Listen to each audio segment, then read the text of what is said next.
মার্কিন ধনকুবের Elon Musk আর নিজের ক্ষমতা ও জনপ্রিয়তার যথাযথ ব্যবহার করে দ্বিতীয়বারের মতো প্রেসিডেন্ট নির্বাচিত হন ডোনাল্ড ট্রাম্প। কিন্তু সম্প্রতি ট্রাম্পের $2.4 ট্রিলিয়ন ব্যয় বাজেটকে বিকৃত ও জঘন্য বলে সমালোচনা করেন মাস্ক। পাল্টা জবাবে ট্রাম্প হুমকি দেন মাস্কের কোম্পানিগুলোর ফেডারেল কন্ট্রাক্ট বাতিল করার। এর ফলশ্রুতিতে দুই মিত্রের সম্পর্ক যায় ভেস্তে।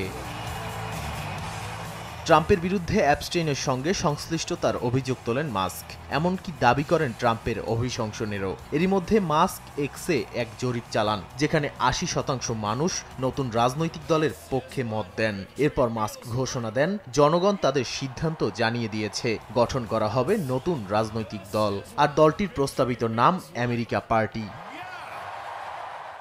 কিন্তু এই দ্বন্দ্বের চরম খেসারত দিতে পারে নাসা। ট্রাম্প প্রশাসনের নতুন বাজেটে 40টি মহাকাশ মিশন বন্ধের প্রস্তাব দেওয়া হয়েছে। এ কারণে বাজেট কমছে প্রায় অর্ধেক। বাতিল হতে পারে প্লুটো ও মঙ্গল গ্রহে চালু থাকা মিশন সহ জলবায়ু পর্যবেক্ষণের প্রকল্পগুলো। ইউরোপীয় মহাকাশ সংস্থার সঙ্গেও অনেক যৌথ প্রকল্প এখন অনিশ্চয়তার মুখে।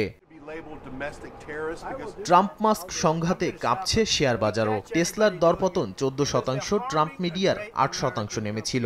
আর সেই সুযোগে রাশিয়ার সাবেক প্রেসিডেন্ট মেদভেদেব কৌতুক করে বলেন, ট্রাম্প মাস্কের শান্তি চুক্তি করিয়ে দেবে রাশিয়া, তবে শর্ত শুধু একটাই, পারিশ্রমিক হিসেবে দিতে হবে স্টারলিংকের শেয়ার। নাদিম মারজান, সময় সংবাদ।